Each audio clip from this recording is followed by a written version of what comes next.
नमस्कार बच्चों, कैसे हैं आप सब लोग। आशा करती हूँ आप लोग बहुत अच्छे होंगे। बच्चों, आज हम पढ़ेंगे पाठ नंबर 13 जिसका नाम है मुहावरे यानी कि इडियम्स। तो बच्चों, हमने विलोम शब्द पढ़े, पर्यायवाची शब्द पढ़े, अनेक शब्दों के लिए एक शब्द पढ़े। आज हम पढ़ेंगे मुहावरे। तो बच्चों, ये मुहावरे क्या होते हैं? मुहावरे जो कहे जाते हैं, यानी कि जो अपना जिन शब्दों से हम मुहावरों को बोलते हैं वह अपना वही अर्थ नहीं रखते, वह अपना कुछ विशेष अर्थ रखते हैं। इससे हमारी जो भाषा होती है बच्चों, वह बहुत प्रभावशाली बनती है और उसमें बच्चों क्या आती है, रोचकता आती है। इसीलिए हम मुहावरों का प्रयोग करते हैं। आइए पढ़ते हैं इसे, देखिए, पढ़िए तथा समझिए। श्रवण कुमार अपने माता पिता के अंधे की लकड़ी थे। परीक्षा निकट है, यदि अब नहीं पढ़ोगे तो हाथ मलते रह जाओगे।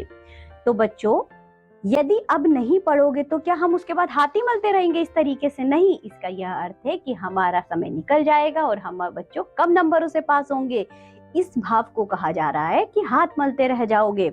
यहाँ देखो, यहाँ अंधे की लकड़ी का अर्थ है एकमात्र सहारा तथा हाथ मलते रह जाने का अर्थ है पछताना। मुहावरों के प्रयोग से भाषा में सुंदरता, आकर्षण और प्रभाव उत्पन्न होता है। इसलिए बच्चों, हम मुहावरों का प्रयोग करते हैं। मुहावरे यानी कि इडियम्स जो वाक्यांश अपने शाब्दिक अर्थ का बोध न कराकर विशेष अर्थ का बोध कराता है, उसे मुहावरा कहते हैं। नीचे कुछ मुहावरे तथा उनके अर्थ व वाक्य प्रयोग दिए जा रहे हैं, इन्हें ध्यान से पढ़िए।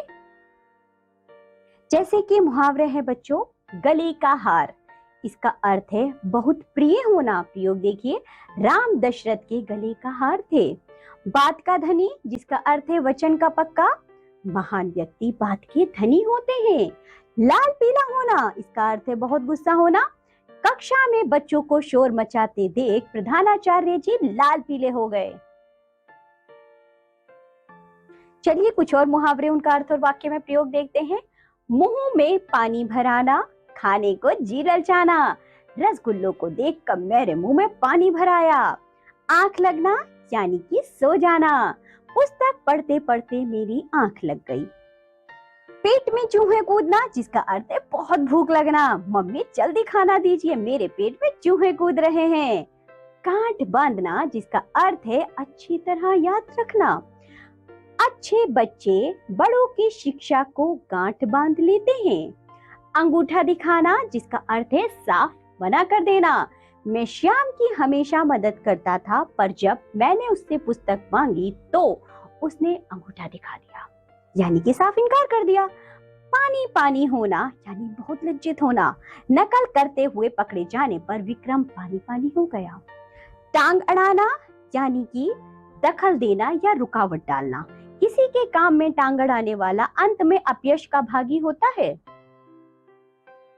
मुंह फुलाना, जिसका अर्थ है रुष्ट होना। छोटी छोटी बातों पर मुंह नहीं फुलाना चाहिए। फूला ना समाना, जिसका अर्थ है बहुत प्रसन्न होना।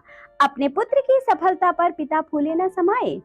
आंसू पोंछना, जिसका अर्थ है दिलासा देना। दुखियों के आंसू पोंछना ही सबसे बड़ा धर्म है। आंखों में धूल झोंकना, जिसका अर्थ है धोखा देना। चोर पुलिस की आंखों में धूल झोंककर फरार हो गया। मक्खी चूस यानी बहुत कंजूस। करोड़ी मल सेठ मक्खी चूस है, वह तुम्हें क्या चंदा देगा। सितारा चमकना, जिसका अर्थ है अच्छा भाग्य होना। मेहनत करने से ही सितारा चमकता है। हाथ पटाना यानी कि सहायता करना। हमें घर के छोटे मोटे कामों में माताजी का हाथ पटाना चाहिए। नाक में दम करना यानी कि बहुत परेशान करना। हमारे पड़ोसी ने तो हमारी नाक में दम कर रखा है। दांतों तले अंगुली दबाना, जिसका अर्थ है आश्चर्य में पड़ना। सुहानी की बातें सुनकर सबने दांतों तले अंगुली दबा ली। तो बच्चों, ये थे कुछ मुहावरे जिसे हमने पढ़ा। इसी के साथ ये होता है पाठ हमारा यहाँ समाप्त। आज आपने पढ़े हैं मुहावरे। आप इन मुहावरों को पढ़ेंगे, इस वीडियो को दोबारा देखेंगे, इनके अर्थों को समझेंगे, इनके वाक्य में प्रयोग को समझेंगे। और बच्चों, अब हम मिलेंगे आपसे अगली कक्षा में। तब तक के लिए बाय बच्चों।